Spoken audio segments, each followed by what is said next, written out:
Hi all, I+ Training Solutions in the പുതിയൊരു ക്ലാസ്സിലേക്ക് സ്വാഗതം.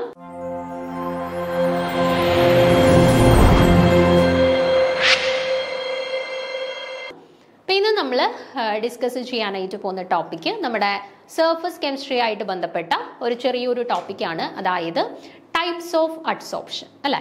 ടൈപ്സ് ഓഫ് അഡ്സോർപ്ഷൻ നമുക്കറിയാം. അഡ്സോർപ്ഷനെ പ്രധാനമായിട്ടും രണ്ടായിട്ട് ക്ലാസിഫൈ ചെയ്തിട്ടുണ്ട്. ഫിസിക്സ് ഓപ്ഷൻ എന്നും കെമീസ് ഓപ്ഷൻ എന്നും. നമുക്ക് സ്റ്റേറ്റ്മെന്റ് വൈസ് ചോദ്യങ്ങൾ ഇതുമായിട്ട് ബന്ധപ്പെട്ട് സാധാരണ എക്സാംസിന് വരുന്നതാണ്. 4 സ്റ്റേറ്റ്മെന്റുകൾ തന്നിട്ടുള്ളതിൽ ഫിസിക്സ് ഓപ്ഷനുമായിട്ട് ബന്ധപ്പെട്ട് ശരിയായിട്ടുള്ളത് അല്ലെങ്കിൽ തെറ്റായിട്ടുള്ള സ്റ്റേറ്റ്മെന്റ്, അല്ലെങ്കിൽ തന്നിട്ടുള്ളതിൽ കെമീസ് ഓപ്ഷനുമായിട്ട് ബന്ധപ്പെട്ട് ശരിയായിട്ടുള്ളത് അല്ലെങ്കിൽ തെറ്റായിട്ടുള്ള സ്റ്റേറ്റ്മെന്റ് തിരഞ്ഞെടുക്കാൻ ആ രീതിയിൽ നമുക്ക് സാധാരണ physisorption and chemisorption related ആയിട്ട് ചോദ്യങ്ങൾ വരാറുള്ളതാണ്. ഓക്കെ, അപ്പൊ നമ്മൾ ഇന്ന് പ്രധാനമായിട്ടും ആ ഒരു difference between physisorption and chemisorption, അതിലാണ് നമ്മൾ പ്രധാനമായിട്ടും ഇന്ന് ഫോക്കസ് ചെയ്യാനായിട്ട് പോകുന്നത്. ഓക്കെ, അപ്പൊ നമുക്ക് സ്റ്റാർട്ട് ചെയ്യാം. അപ്പൊ ടൈപ്സ് ഓഫ് അഡ്സോർപ്ഷൻ എന്ന് പറയുമ്പോൾ ആദ്യം അഡ്സോർപ്ഷൻ എന്ന് പറയുമ്പോഴത്തേനും നമ്മൾ ആദ്യം സർഫസ് കെമിസ്ട്രി പഠിക്കുന്ന സമയത്ത് അഡ്സോർപ്ഷനും അബ്സോർപ്ഷനും തമ്മിലുള്ള ഡിഫറൻസ് പഠിക്കുന്നുണ്ട്. അതും കൂടെ നിങ്ങളൊന്ന് നോക്കി വെച്ചേക്കണം കേട്ടോ. അതും നമുക്ക് റിലേറ്റഡ് ആയിട്ട് സ്റ്റേറ്റ്മെന്റ് വൈസ് ചോദ്യങ്ങൾ ചോദിക്കാറുണ്ട്. എക്സാമ്പിൾസ് ചിലപ്പോൾ തന്നിട്ടുള്ളതിൽ അബ്സോർപ്ഷന്റെ എക്സാമ്പിൾ ചെയ്ത് അല്ലെങ്കിൽ അഡ്സോർപ്ഷന്റെ എക്സാമ്പിൾ ചെയ്ത് അങ്ങനെയും എക്സാമ്പിൾസ് ചോദിക്കാറുണ്ട്. സോ ആ ഒരു കമ്പാരിസണും കൂടെ കൃത്യമായിട്ട് പഠിച്ചു വെച്ചിരിക്കണം.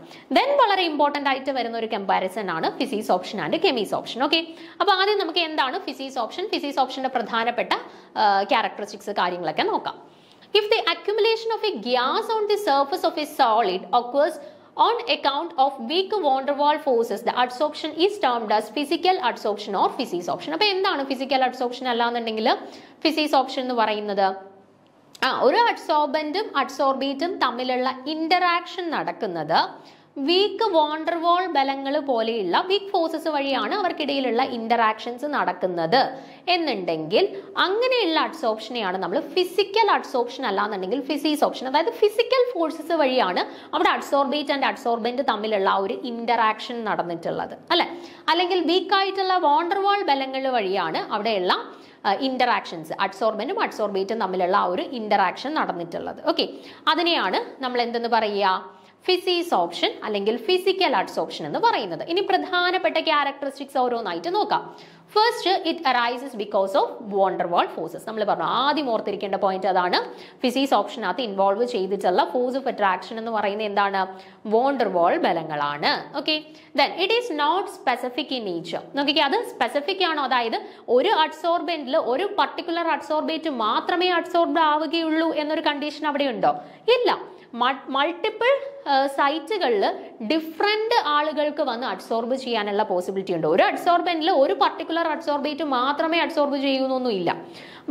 വ്യത്യസ്ത ആളുകൾക്ക് ഒരു സെയിം സർഫസിൽ തന്നെ അഡ്സോർബ് ചെയ്യാനായിട്ടുള്ള പോസിബിലിറ്റി ഉണ്ട്. അതുകൊണ്ടാണ് പറഞ്ഞിട്ടുള്ളത് ഇറ്റ് ഈസ് നോട്ട് സ്പെസിഫിക്. ഇന്ന അഡ്സോർബന്റിന് ഇന്ന അഡ്സോർബേറ്റ് മാത്രമേ പറ്റുള്ളൂ. അങ്ങനെ ഒരു സ്പെസിഫിസിറ്റി ഇവിടെ ഫിസിക്സ് ഓപ്ഷന്റെ കേസിൽ ഇല്ല. Okay, then it is reversible in nature. Reversible means എന്താണ്? റിവേഴ്സിബിൾ മീൻസ് ഡിസോർപ്ഷനും നടക്കും. ഡിസോർപ്ഷൻ മീൻസ് വൺസ് അഡ്സോർബേറ്റിന്റെ സർഫസിൽ അഡ്സോർബന്റ് അഡ്സോർബ്ഡ് ആയി കഴിഞ്ഞാൽ ആ സർഫസിൽ നിന്നും അവർക്ക് ഇറങ്ങിപ്പോവാനും പറ്റും. കാരണം എന്താണ്? നമ്മൾ പറഞ്ഞു ഫിസിക്സ് ഓപ്ഷനകത്ത് വീക്ക് ആയിട്ടുള്ള വാണ്ടർവാൾ ബലങ്ങൾ വഴിയാണ് ഇവരെ പരസ്പരം ബൈൻഡ് ചെയ്ത് നിർത്തിയിട്ടുള്ളത് അല്ലെ. അപ്പൊ അതുകൊണ്ട് തന്നെ വൺസ് സ്പീഷീസ് ഇവരുടെ സർഫസിൽ വന്ന് അഡ്സോർബ്ഡ് ആയി കഴിഞ്ഞാലും അവർക്ക് എന്ത് ചെയ്യാൻ പറ്റും? ഈസി ആയിട്ട് അവരുടെ സർഫസിൽ നിന്ന് റിമൂവ് ചെയ്യാൻ പറ്റും. അതായത് അതൊരു പെർമനന്റ് ആയിട്ടുള്ള ഒരു പ്രോസസ് അല്ല. വൺസ് അവർ അഡ്സോർബ് ചെയ്ത് കഴിഞ്ഞാൽ അത് അവിടുന്ന് റിവേഴ്സിബിൾ ആണ്. നമുക്ക് ആ സർഫസിൽ നിന്നും അവരെ സെപ്പറേറ്റ് ചെയ്യാനും പറ്റും. അതാണ് റിവേഴ്സിബിൾ എന്ന് പറഞ്ഞത്. ഓക്കെ, അടുത്തത് it depends upon the nature of gas. More easily liquefiable gases are adsorbed easily. ഇനി ഫിസിക്സ് ഓപ്ഷന്റെ കേസിൽ നേച്ചർ ഓഫ് ഗ്യാസിനെ അഡ്സോർപ്ഷൻ ഡിപ്പെൻഡ് ചെയ്യുന്നുണ്ട്. അതായത് ഒരു സർഫസിലേക്ക് അഡ്സോർബ് ചെയ്യുന്ന ഗ്യാസ് മോളിക്യൂൾസ് ഈസിലി ലിക്വിഫയബിൾ ആയിട്ടുള്ള ഗ്യാസ് മോളിക്യൂൾസ് ആണ് എന്നുണ്ടെങ്കിൽ അവരെന്ത് ചെയ്യും? നല്ല രീതിയിൽ വേഗത്തിൽ സർഫസിലോട്ട് അഡ്സോർബ് ചെയ്യപ്പെടും. ഓക്കെ, അപ്പൊ ഫിസിക്സ് ഓപ്ഷൻ എന്തിനെ ഡിപ്പെൻഡ് ചെയ്യുന്നുണ്ട്? നേച്ചർ ഓഫ് ഗ്യാസ് മോളിക്യൂൾസിനെ ഡിപ്പെൻഡ് ചെയ്യുന്നുണ്ട്. ഈസിലി ലിക്വിഫയബിൾ ഗ്യാസസ് ആണ് എന്നുണ്ടെങ്കിൽ അവർ വേഗത്തിൽ സർഫസിൽ അഡ്സോർബ്ഡ് ആയിക്കോളും. ഓക്കെ, അടുത്ത പോയിന്റ് എൻതാൽപ്പി ഓഫ് അഡ്സോർപ്ഷൻ, ഫിസിക്സ് ഓപ്ഷന്റെ കേസിൽ വീക്ക് വാണ്ടർവാൾ ബലങ്ങളല്ലേ അവിടെ പ്രവർത്തിക്കുന്നുള്ളൂ. അതുകൊണ്ട് തന്നെ അവർക്ക് ആവശ്യമായിട്ടുള്ള എൻതാൽപ്പി ഓഫ് അഡ്സോർപ്ഷൻ എന്ന് പറയുന്നത് എങ്ങനെയായിരിക്കും? വളരെ കുറവായിരിക്കും.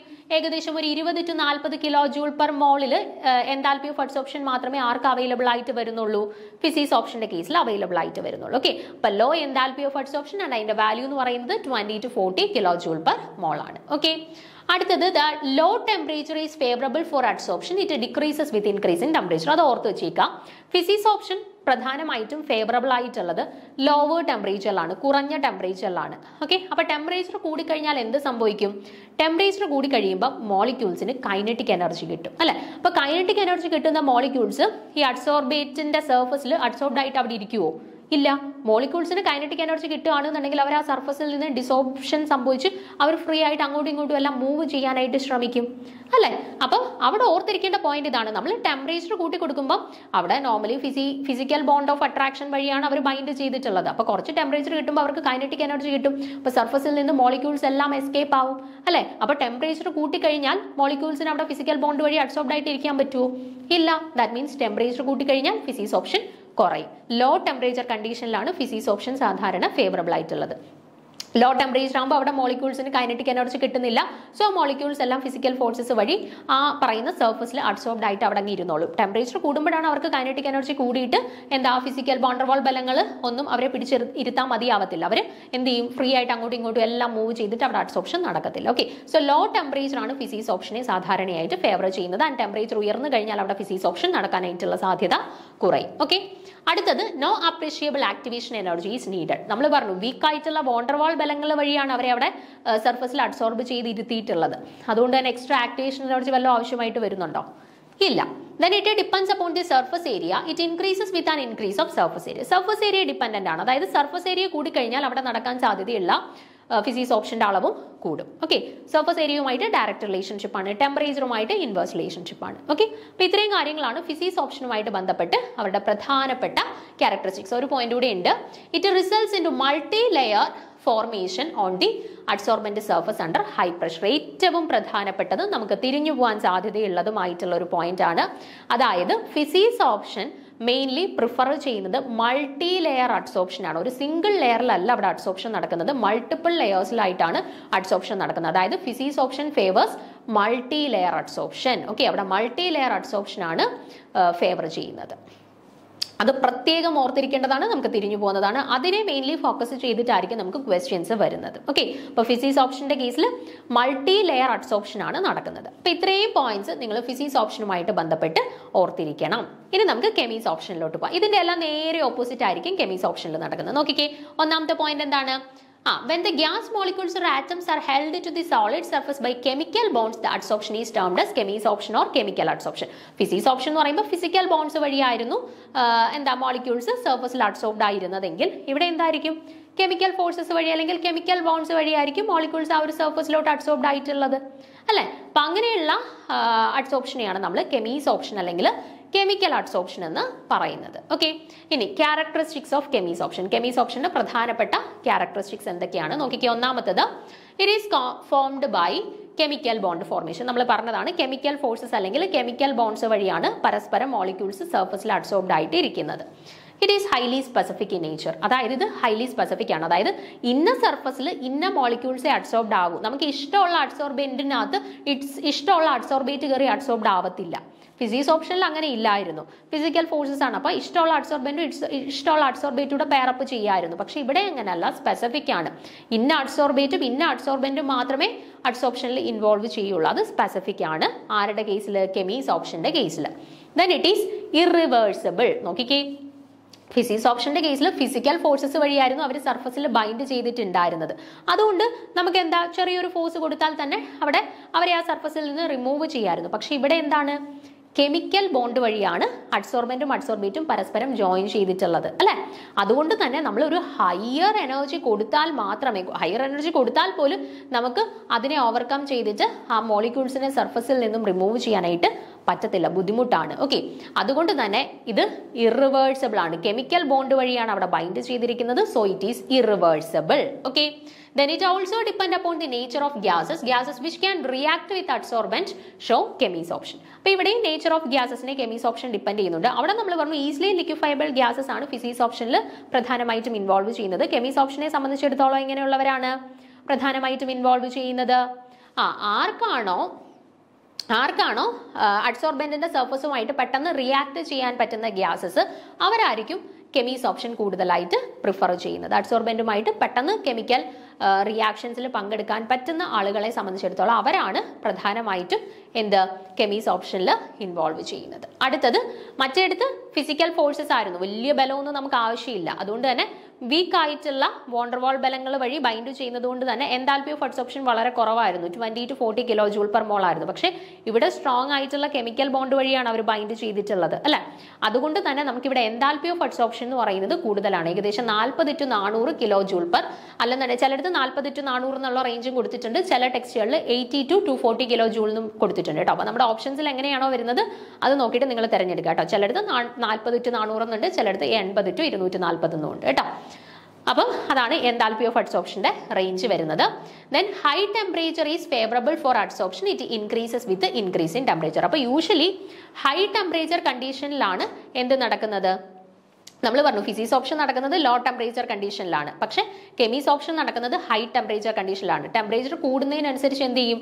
കെമിസോപ്ഷൻ നടക്കും. പക്ഷേ ഒരു പർട്ടിക്കുലർ വാല്യൂ എത്തിക്കഴിഞ്ഞു കഴിഞ്ഞാൽ നമ്മൾ വീണ്ടും അങ്ങ് ടെമ്പറേച്ചർ കൂട്ടുകയാണെന്നുണ്ടെങ്കിൽ കെമിസോപ്ഷന്റെ റേറ്റ് കുറഞ്ഞു വരും കേട്ടോ. പക്ഷേ നമ്മൾ ടെമ്പറേച്ചർ ഡിപ്പെൻഡൻസ് പറയുമ്പോൾ യൂഷ്വലി പറയുന്നത് ഹൈ ടെമ്പറേച്ചർ ആണ് കെമിസോപ്ഷനെ ഫേവർ ചെയ്യുന്നത്, ലോ ടെമ്പറേച്ചർ ആണ് ഫിസിസോപ്ഷനെ ഫേവർ ചെയ്യുന്നതാണ് കേട്ടോ. ഒരു ലിമിറ്റ് കഴിഞ്ഞിട്ട് വീണ്ടും നമ്മൾ ടെമ്പറേച്ചർ ഉയർത്തി കൊടുത്താലാണ് കെമിസോപ്ഷന്റെ റേറ്റ് വീണ്ടും താഴാനായിട്ടുള്ള സാധ്യതയുള്ളത്. Okay, then high activation energy is sometimes needed. അവിടെ നമ്മൾ പറഞ്ഞായിരുന്നു വീക്ക് ആയിട്ടുള്ള വോണ്ടർവാൾ ബലങ്ങളാണ്, അതുകൊണ്ട് തന്നെ നമുക്ക് എക്സ്ട്രാ ആക്ടിവേഷൻ എനർജി ഒന്നും ആവശ്യമായിട്ട് വരുന്നില്ല. പക്ഷേ ഇവിടെ അങ്ങനെയല്ല, സ്ട്രോങ് ആയിട്ടുള്ള കെമിക്കൽ ബോൺസ് ആണ് അല്ലെ. അതുകൊണ്ട് തന്നെ ഇവിടെ ചില സന്ദർഭങ്ങളിൽ നമുക്ക് എന്താവശ്യമായിട്ട് വരുന്നുണ്ട്? ഹൈ ആക്ടിവേഷൻ എനർജി ആവശ്യമായിട്ട് വരുന്നുണ്ട്. ഓക്കെ, ഇവിടെയും എന്താണ്? സർഫസ് ഏരിയയെ ഡിപ്പെൻഡ് ചെയ്യുന്നുണ്ട്. അത് രണ്ടിടത്തും കോമൺ ആണ്. സർഫസ് ഏരിയ ഇൻക്രീസ് ചെയ്യുന്നതിന് അനുസരിച്ച് കെമിസോപ്ഷനും എന്ത് ചെയ്യുന്നുണ്ട്? ഇൻക്രീസ് ചെയ്യുന്നുണ്ട്. പിന്നെ ഏറ്റവും പ്രധാനപ്പെട്ട പോയിന്റ് നമ്മൾ പറഞ്ഞു ഫിസിസോപ്ഷന്റെ കേസിൽ മൾട്ടി ലെയർ അഡ്സോർപ്ഷൻ ആണ് നടക്കുന്നത് അല്ലെ. എന്നാൽ കെമിസോപ്ഷൻ വരുമ്പോഴത്തേന് അത് എന്തായി? മോണോ ലെയർ, ഒരു സിംഗിൾ ലെയർ അഡ്സോർപ്ഷൻ മാത്രമേ, മോണോ ലെയർ അഡ്സോർപ്ഷൻ മാത്രമേ കാണിക്കുന്നുള്ളൂ. ഇതാണ് നമുക്ക് തിരിഞ്ഞു പോകുന്ന പോയിന്റ് കേട്ടോ. മൾട്ടി ലെയർ അഡ്സോർപ്ഷൻ നടക്കുന്നത് ഫിസിസോപ്ഷനിലും മോണോ ലെയർ അഡ്സോർപ്ഷൻ നടക്കുന്നത് കെമിസോപ്ഷനിലുമാണ്. ഓക്കെ, ഞാൻ ഈ പറഞ്ഞ ഇത്രയും കാര്യങ്ങൾ ഞാനൊന്ന് ടേബിളിലോട്ട് മാറ്റിയിട്ടുണ്ട്. അപ്പം കമ്പയർ ചെയ്ത് പഠിക്കാൻ നിങ്ങൾക്ക് എളുപ്പമാണ് കേട്ടോ. നമ്മൾ പറഞ്ഞ സെയിം കാര്യങ്ങൾ തന്നെയാണ്. ഒന്ന് നോക്കിക്കേ. ആദ്യം പറഞ്ഞു എന്താ? ഫിസിസോപ്ഷന്റെ കേസിൽ വീക്ക് ആയിട്ടുള്ള വോണ്ടർവാൾ ബലങ്ങളാണ് പ്രവർത്തിക്കുന്നത്. എന്നാൽ കെമിസോപ്ഷനിലോട്ട് വരുമ്പോഴത്തേനോ സ്ട്രോങ് ആയിട്ടുള്ള കെമിക്കൽ ബോൺസ് ആണ് ഉള്ളത്. രണ്ടാമത് നമ്മൾ പറഞ്ഞു ഫിസിസോപ്ഷൻ എന്ന് പറഞ്ഞാൽ സ്പെസിഫിക് അല്ല, ഏത് അഡ്സോർബന്റും തമ്മിൽ അഡ്സോർപ്ഷൻ നടക്കാം. പക്ഷേ കെമിസോപ്ഷൻ വരുമ്പോഴത്തേനോ അത് ഹൈലി സ്പെസിഫിക് ആണ്. പർട്ടിക്കുലർ അഡ്സോർബന്റിന് പർട്ടിക്കുലർ അഡ്സോർബേറ്റേ പറ്റുള്ളൂ. ഓക്കെ, അപ്പൊ അത് സ്പെസിഫിക് ആണ്. അടുത്ത എന്താണ്? ഫിസിസോപ്ഷൻ എന്ന് പറഞ്ഞാൽ വീക്ക് ആയിട്ടുള്ള ഫോഴ്സസ് അല്ലേ ഉള്ളൂ. അപ്പോൾ പെട്ടെന്ന് തന്നെ ഡിസോപ്ഷൻ പോസിബിൾ ആണ്, ദാറ്റ് മീൻസ് റിവേഴ്സിബിൾ ആണ്. പക്ഷേ കെമിസോപ്ഷന്റെ കേസിൽ സ്ട്രോങ് ആയിട്ടുള്ള കെമിക്കൽ ബലങ്ങളാണ് അല്ലെ. അതുകൊണ്ട് തന്നെ നമുക്ക് ഈസിലി ഡിസോപ്ഷൻ പോസിബിൾ ആണോ? അല്ല. സോ അത് ഇറിവേഴ്സിബിൾ ആണെന്ന് പറയാം. അടുത്ത എന്താണ് പറഞ്ഞത്? മൾട്ടി ലെയർ ഫോർമേഷൻ ആണ് ഫിസിസോപ്ഷനിൽ നടക്കുന്നത്. എന്നാൽ ഇവിടെ മോണോ ലെയർ ഫോർമേഷൻ അല്ലെങ്കിൽ യൂണി ലെയർ ഫോർമേഷൻ ആണ് എവിടെ നടക്കുക? കെമിസോപ്ഷനിൽ നടക്കുക. ദെൻ നമ്മൾ പറഞ്ഞു എൻതാൽപ്പി ഓഫ് അഡ്സോർപ്ഷൻ അല്ലെങ്കിൽ ഹീറ്റ് ഓഫ് അഡ്സോർപ്ഷന്റെ വാല്യൂ. ഫിസിസോപ്ഷന്റെ കേസിൽ എത്രയാ? ഏകദേശം ഒരു 20 to 40 കിലോ ജൂൾ പെർ മോൾ റേഞ്ചിലാണ് വരുന്നത്. പക്ഷേ കെമിസോപ്ഷന്റെ കേസിലോട്ട് വരുമ്പോഴത്തേനും ഒരു 80 to 240 കിലോ ജൂൾ പെർ മോളിലാണ് അവരുടെ കേസിൽ റേഞ്ച് വരുന്നത് എൻതാൽപ്പി ഓഫ് അഡ്സോർപ്ഷന്റെ. അടുത്തത് നമ്മൾ പറഞ്ഞു ഫിസിസോപ്ഷന്റെ കേസിൽ വിക്കായിട്ടുള്ള ബലങ്ങളാണ്. അപ്പൊ നമുക്ക് ഒത്തിരി ആക്ടിവേഷൻ എനർജി ആവശ്യമായിട്ട് വരുന്നുണ്ടോ? ഇല്ല. പക്ഷേ കെമിസോപ്ഷന്റെ കേസിൽ നമുക്ക് കുറച്ചധികം ആക്ടിവേഷൻ എനർജി ആവശ്യമായിട്ട് വരുന്നുണ്ട്. ദെൻ ഫിസിസോപ്ഷന്റെ കേസിൽ നേച്ചർ ഓഫ് ഗ്യാസിനെ ഡിപ്പെൻഡ് ചെയ്യുന്നുണ്ട്. എങ്ങനെയാണ്? ഈസിലി ലിക്വിഫയബിൾ ഗ്യാസസ് ആണെങ്കിൽ പെട്ടെന്ന് അഡ്സോർബ് ചെയ്യും. ഇവിടെയും നേച്ചർ ഓഫ് ഗ്യാസിനെ ഡിപ്പെൻഡ് ചെയ്യുന്നുണ്ട്. പക്ഷെ എങ്ങനെയാണ്? ആ അഡ്സോർബേറ്റ് സർഫസിൽ ഈസി ആയിട്ട് റിയാക്ട് ചെയ്യുന്നവർ പെട്ടെന്ന് അഡ്സോർബ് ചെയ്യും. അങ്ങനെയാണ് ഇവിടെ ഡിപ്പെൻഡ് ചെയ്യുന്നത്. ഓക്കെ, ദെൻ നമ്മൾ പറഞ്ഞു ഫിസിസോപ്ഷൻ യൂഷ്വലി ലോ ടെമ്പറേച്ചറിലാണ് പ്രിഫർ ചെയ്യുന്നത്. കെമിസോപ്ഷൻ എന്ന് പറയുന്നത് ഹയർ ടെമ്പറേച്ചർ കണ്ടീഷൻസിലാണ് പ്രിഫർ ചെയ്യുന്നത്. ഓക്കെ, ദെൻ പ്രഷറും ഉണ്ട്. ഇവിടെ ഫിസിസോപ്ഷന്റെ കേസിലും increase in pressure increase adsorption and ഫിസിസോപ്ഷന്റെ കേസിൽ പ്രഷർ കൂടുകയാണെന്നുണ്ടെങ്കിൽ അഡ്സോർപ്ഷൻ ഫിസിസോപ്ഷൻ നടക്കാനായിട്ടുള്ള സാധ്യത കൂടുന്നു. അതേപോലെ തന്നെ കെമിസോപ്ഷന്റെ കേസിലും ഹൈ പ്രഷർ ആണ് യൂഷ്വലി കെമീസ് ഓപ്ഷനെ പ്രിഫർ ചെയ്യുന്നത് എന്നും പറഞ്ഞ് നമ്മൾ പ്രഷർ ഡിക്രീസ് ചെയ്ത് കഴിഞ്ഞാൽ അവിടെ ഡിസോപ്ഷൻ നടക്കണം എന്ന് യാതൊരു നിർബന്ധമില്ല കേട്ടോ. ഹൈ പ്രഷറിലാണ് ഫേവറബിൾ ആയിട്ടുള്ളത്, പക്ഷേ പ്രഷർ കുറച്ചു എന്ന് പറഞ്ഞിട്ട് ഡിസോപ്ഷൻ നടക്കണമെന്ന് നിർബന്ധമില്ല. അപ്പോൾ രണ്ടിടത്തും പ്രഷർ ഡിപ്പെൻഡൻസ് ഉണ്ട്. പ്രഷർ കൂടുമ്പോൾ ഫിസിക്സ് ഓപ്ഷൻ ആൻഡ് കെമീസ് ഓപ്ഷൻ നടക്കാനായിട്ടുള്ള സാധ്യത കൂടുതലാണ് എന്നുള്ള കാര്യം ഒന്ന് ഓർത്ത് വെച്ചിരുന്നാൽ മതി കേട്ടോ. അപ്പോൾ ഇത്രയുമാണ് physisorption and chemisorption related ആയിട്ട് പ്രധാനമായിട്ടും വരുന്ന ഡിഫറൻസസ്. നമുക്ക് സ്റ്റേറ്റ്മെന്റ് വൈസ് ചോദ്യങ്ങൾ സാധാരണ ചോദിക്കാറുള്ളതാണ്. നിങ്ങൾ കമ്പയർ ചെയ്ത് തന്നെ പഠിക്കാനായിട്ട് ശ്രദ്ധിക്കുക. ഈ ഒരു കമ്പാരിസൺ കൃത്യമായിട്ട് പഠിച്ചിട്ടുണ്ട് എന്നുണ്ടെങ്കിൽ എന്തായാലും നമുക്ക് സ്റ്റേറ്റ്മെന്റ് വൈസ് ചോദ്യം ഇവിടുന്ന് ചോദിക്കുകയാണെന്നുണ്ടെങ്കിൽ ഷുവർ ആയിട്ടും മാർക്ക് സ്കോർ ചെയ്യാൻ പറ്റും. ഇത്രയും പോയിന്റ്സേ ഉള്ളൂ. ഇത്രയും പോയിന്റ്സ് മാത്രം നിങ്ങൾ ഈ ഒരു കമ്പാരിസണിൽ പഠിച്ചിരുന്നാൽ മതി. ഓക്കെ, അപ്പോൾ അടുത്ത ക്ലാസ്സിൽ നമുക്ക് അടുത്ത ഒരു ടോപ്പിക്കുമായിട്ട് കാണാം. താങ്ക്